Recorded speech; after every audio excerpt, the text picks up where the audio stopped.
بسم الله الرحمن الرحيم الحمد لله رب العالمين اللهم صل وسلم على نبينا محمد وعلى آله وصحبه أجمعين السلام عليكم ورحمة الله وبركاته. On continue l'explication du livre Kitab al-Tawhid de l'imam Muhammad ibn Abd al-Wahhab rahimahullah ta'ala.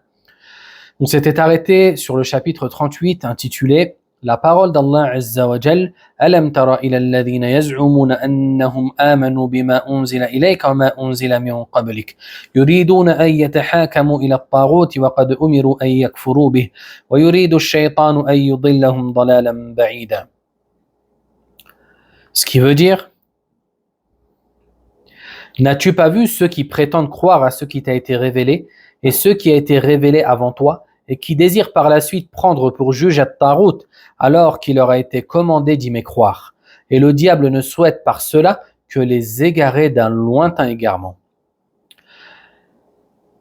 Le Cheikh rahimahullah ta'ala a pour but à travers ce chapitre de mettre en évidence le statut juridique du fait de prendre pour arbitre autre que la législation d'Allah Azza wa Jal.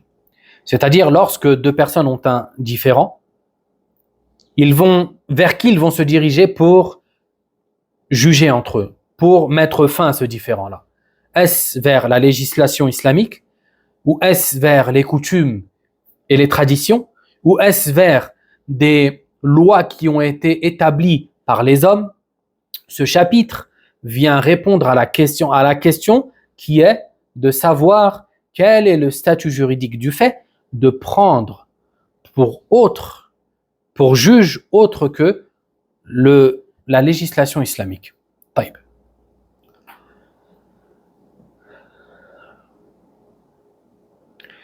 Il faut avoir à l'esprit durant ce chapitre une règle qui est fondamentale. Cette règle-là, c'est le fait de savoir et de témoigner, de reconnaître que seul Allah Azza wa Jal a le droit de légiférer. Seul Allah Azza wa Jal a le droit de décréter. C'est une spécificité d'Allah subhanahu wa ta'ala. Tout comme Allah Azza wa Jal, c'est celui qui décrète quand est-ce que la pluie va tomber, quand est-ce que le soleil va se lever, quand est-ce que tu vas vivre et quand est-ce que tu vas mourir.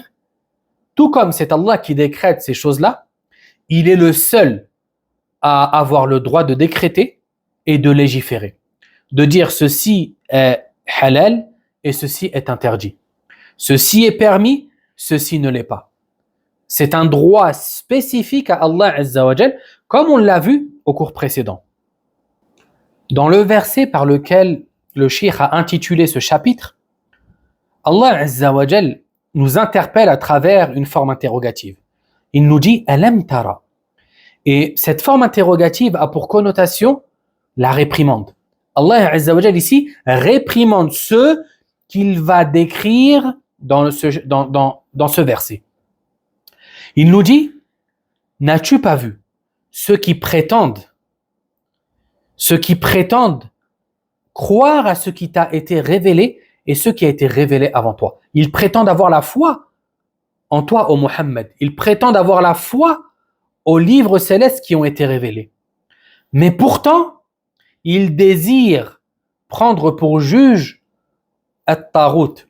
On avait vu que at-Taghut, c'était tout ce qui était adoré en dehors d'Allah Azza wa Jal. Et le mot Taghut dans le Coran a été évoqué à 8 reprises. Et à 8 reprises, il a été évoqué dans le même sens, qui est ce qui est adoré en dehors d'Allah Azza wa Jal. Que ça soit le diable, que ça soit un humain, que ça soit un djinn, que ça soit des statues, que ça soit des idoles, etc. Toutes ces choses-là entrent dans la définition de at-Taghut. Taïb. Ainsi, cette personne qui prétend avoir la foi va ensuite désirer et se diriger vers at-Taghut afin de juger lorsqu'il a un différend. Il veut prendre pour juge autre que la législation d'Allah Azza wa Jal. Or que agir de cette manière est contraire à la foi. C'est pour ça qu'Allah subhanahu wa ta'ala nous dit فَلَا وَرَبِّكَ لَا يُؤْمِنُونَ حَتَّى يُحَكِّمُوكَ فِيمَا شَجَرَ بَيْنَهُمْ ولا يجدوا في أنفسهم حرجا مما قضيت ويسلموا تسليما. Allah Ta'ala nous dit, non par ton Seigneur, ils ne croiront point qu'après t'avoir pris pour juge dans leurs différends, et en acceptant ton jugement sans trouver nulle réticence dans leur poitrine, et en se soumettant de manière totale. Ici, Allah Ta'ala a fait le lien entre le fait de croire, entre le fait d'être croyant, et entre le fait d'accepter le jugement du prophète sallallahu alayhi wa sallam. Ainsi, un croyant ne peut pas prétendre la foi alors qu'il accourt à autre que la législation islamique lors des différends. Il a un problème avec quelqu'un, il accourt à des lois différentes et contraires même parfois à la loi de l'islam, et il prétend être musulman. Ici, dans ce verset, Allah Azza wa Jal rejette la foi d'une personne agissant de cette manière. Ensuite, l'auteur évoqua la parole d'Allah Azza wa Jal, وَلَا تُفْسِدُوا فِي الْأَرْضِ بَعْدَ إِصْلَاحِهَا, et ne semez point la corruption sur terre après qu'elle fut améliorée. La corruption dans notre religion a un sens bien plus général que ce que certaines langues et certains dictionnaires occidentaux peuvent lui donner comme définition. La corruption en islam va concerner aussi bien les choses matérielles que les choses morales. Ainsi, c'est la raison pour laquelle les savants ont divisé la corruption en deux catégories. La corruption tangible et matérielle, comme le fait de détériorer les biens d'autrui, et la corruption morale et non physique. Et cette corruption-là apparaît avec l'accomplissement des péchés sur terre. Lorsque tu accomplis des péchés, sache qu'en réalité, tu es en train de corrompre, de semer la corruption sur terre. C'est pour ça qu'Allah Azza wa Jalla a dit « وَلَا تُفْسِدُوا فِي الْأَرْضِ بَعْدَ إِصْلَاحِهَا » et ne semez point la corruption sur terre après que cette dernière a été améliorée. Allah Ta'ala nous dit dans un autre verset « ظَهَرَ الْفَسَادُ فِي الْبَرِّ وَالْبَحْرِ بِمَا كَسَبَتْ أَيْدِي النَّاسِ » Ce qui veut dire, la corruption n'est apparue sur la terre et dans l'eau, c'est-à-dire dans les mers, qu'à cause de ce que les mains des gens ont commis, à cause des péchés qu'ils ont accomplis. Le lien entre ce chapitre et le verset réside dans le fait que de prendre pour arbitre autre que la législation d'Allah relève de la mécréance. Et la mécréance est une forme de corruption qui est semée sur terre. Ensuite, le cheikh évoqua la parole d'Allah Azza wa Jal أَفَحُكْمَ الْجَاهِلِيَّةِ يَبْغُونَ وَمَنْ أَحْسَنُ مِنَ اللَّهِ حُكْمًا لِقَوْمٍ يُوقِنُونَ. Serait-ce donc le jugement de l'ère de l'ignorance qu'ils souhaitent? Et qui donc est meilleur juge qu'Allah pour un peuple plein de certitude? Le jugement de l'ère de l'ignorance, c'était toutes les formes de jugement utilisées avant l'islam. Le fait de prendre pour juge les devins, de prendre pour juge les divinités à travers la divination, etc.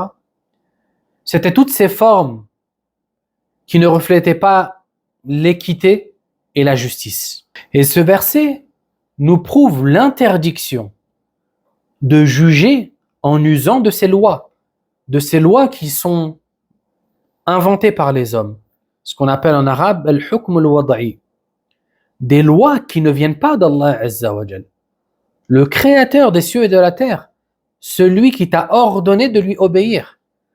Ainsi, il t'a ordonné aussi de juger et de prendre pour arbitre les lois qu'il t'a révélées. Et Allah Azza wa Jal, dans ce verset, il nous interpelle quant à la perfection de la loi qu'il nous a transmise. أَفَحُكْمَ حكم الجاهلية يبغون. Ici, il y a une forme interrogative, comme dans le verset précédent. Et cette forme interrogative a aussi une connotation de réprimande. Elle a été utilisée afin de réprimander les gens qui désirent et qui souhaitent prendre pour juge autre que la législation d'Allah. Allah t'a fait descendre une législation sur terre afin que tu juges avec. Mais toi, tu préfères prendre pour arbitre autre que cette législation. Allah Azza wa Jal t'interpelle une autre fois en te disant وَمَنْ أَحْسَنُ مِنَ اللَّهِ حُكْمًا لِقَوْمٍ يُوقِنُونَ. Et qui donc est meilleur qu'Allah en tant que juge pour un peuple, pour des gens qui sont pleins de certitude. Allah Azza wa Jal, parmi ses noms, il y a Al-Hakim. Al-Hakim, le sage par excellence et le juge par excellence, signifie que Allah Azza wa Jal, tout ce qu'il a légiféré, il l'a légiféré par, ça découle de sa sagesse. Ça découle de sa sagesse et de sa parfaite connaissance. Ainsi, toutes les lois divines sont les lois les plus parfaites pour les hommes. Ce sont les lois qui nous conviennent le plus. Comment donc délaisser ces dernières pour prendre d'autres règles établies par des hommes qui ne voient pas plus loin que la portée de leur vue? Et une chose qui prouve la faiblesse des lois humaines, c'est le perpétuel changement qu'il y a dans ces lois. Des abrogations, des modifications. Ceci car les hommes se rendent compte après un certain temps que les lois qu'ils ont inventées et établies ne sont pas convenables. Elles ne conviennent pas à cette époque, ou elles ne conviennent pas, ou elles étaient erronées. Du coup, on a besoin de les modifier. Ainsi, comment délaisser ce qui est meilleur pour ce qui est bien inférieur? Ensuite, le cheikh évoqua le hadith de Abdullah ibn Amr radiyallahu anhu qui dit: le messager d'Allah sallallahu alayhi wa sallam a dit: nul d'entre vous ne croira tant que ses passions ne seront pas soumises à ce qu'il m'a été donné. Le hadith de Abdullah ibn Amr radiyallahu anhu a été jugé faible par certains. Toutefois, le sens contenu dans ce dernier est authentique. Et il a été appuyé par d'autres textes. Le prophète sallallahu alayhi wa sallam nous dit dans ce hadith: nul d'entre vous ne croira. C'est-à-dire qu'il n'atteindra pas la foi parfaite. Et sa foi sera toujours incomplète et défaillante. Tant que ses passions ne seront pas soumises à ce qu'il m'a été donné. Et les passions ici correspondent au penchant de l'âme, ce que ton âme aime, ce que tu désires, ce qui t'attire. Ibn Rajab rahimahullah ta'ala a dit: le hadith signifie que l'homme n'atteindra pas la foi parfaite tant que ses penchants ne seront pas en accord avec ce qui a été donné au messager d'Allah sallallahu alayhi wa sallam, et qui est relatif aux ordres, aux interdits, etc. Il aime ce qui a été ordonné et il déteste ce qui a été interdit. Et ce sens-là a été rapporté dans bien d'autres hadiths, comme le hadith que je vous avais évoqué auparavant concernant le goût de la foi. Il faut donc noter que le croyant et la croyante, une fois qu'ils ont pris connaissance du jugement d'Allah Azza wa Jal et du prophète sallallahu alayhi wa sallam, il ne leur appartient pas de se rebeller. Il ne leur appartient pas de dire « Oh non, je préfère une autre réponse que celle qui m'a été donnée ». Allah Azza wa Jal nous dit dans le Coran: وَمَا كَانَ لِمُؤْمِنٍ وَلَا مُؤْمِنَةٍ إِذَا قَضَى اللَّهُ وَرَسُولُهُ أَمْرًا أَن يَكُونَ لَهُمُ الْخِيَرَةُ مِنْ أَمْرِهِمْ.